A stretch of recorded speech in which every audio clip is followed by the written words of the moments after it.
கௌரவ அரசியல் உறுப்பினர் அவர்கள் இந்த சந்தர்ப்பம் ஆகும் போது ஒரு முக்கியமான விடயமாக இருக்கின்றது. அளுத்கடை நீதிமன்றத்தில் சட்டத்தரணி என்ற வகையில் வந்து நீதிமன்ற இலக்கம் 5ற்கு வந்து சூட்டினை மேற்கொண்டு செல்கிறார்.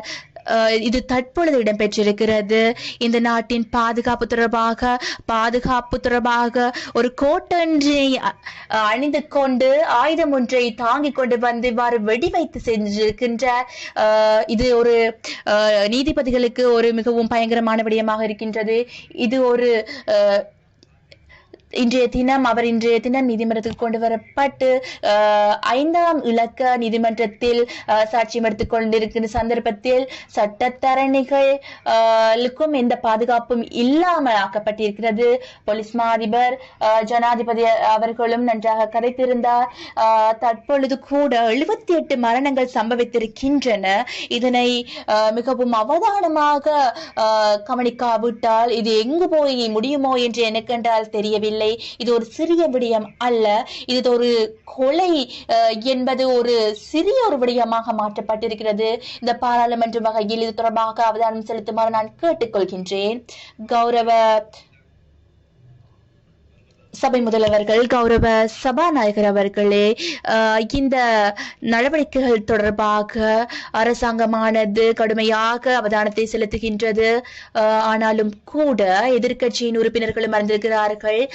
பாதாள கோஷ்டிகள், கருப்பு பணம், போதைப் பொருட்கள் போன்ற ஏனைய பல விடயங்களை கையாளும் நபர்கள் வெளிநாட்டில் இருக்கிறார்கள். இவர்களை தேடிச் செல்லும் போது நீங்கள் கூடும் சில பாதுகாப்பு உத்தியோகத்தர்கள் இதில் ஈடுபட்டிருக்கிறார்கள். அதன் காரணமாக சில நாங்கள் நடவடிக்கைகளை மேற்றிருக்கிறோம். விசேட படையணி போலீசாருக்கு வழங்கப்பட்டிருக்கின்றது. விசேடமாக இதனை ஆழமாகவும் கடுமையான அவதானத்தை செலுத்துகிறோம் என்பதை நான் குறிப்பிடுகின்றேன்.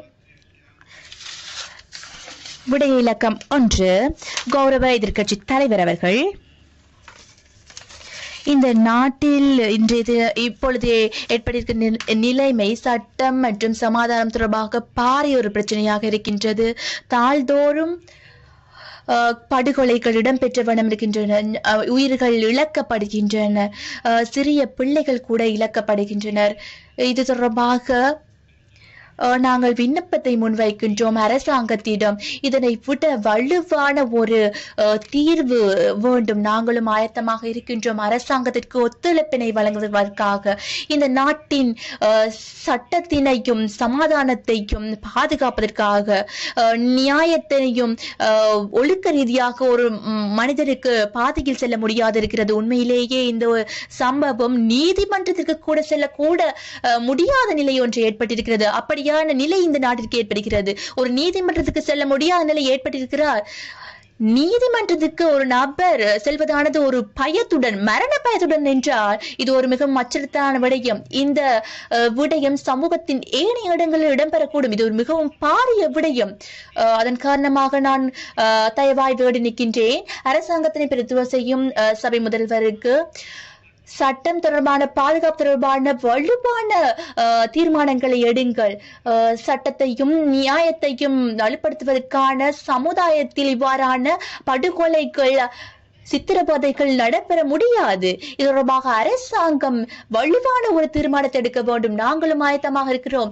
நாங்களும் சட்டத்தையும் நியாயத்தையும் பாதுகாப்பதற்கான தேவையான ஒத்துழைப்பை வழங்க தயாராக இருக்கின்றோம். இந்த அதிகாரம் உங்களிடம் காணப்படுகின்றது. இந்த அரசாங்க அதிகாரம் உங்களிடமே காணப்படுகின்றது. இதுக்கு முன்னரே குறிப்பிட்டிருந்தேன். நீங்கள் திகதிகளை நான் குறிப்பிடுவதாக குறிப்பிடுகிறோம்.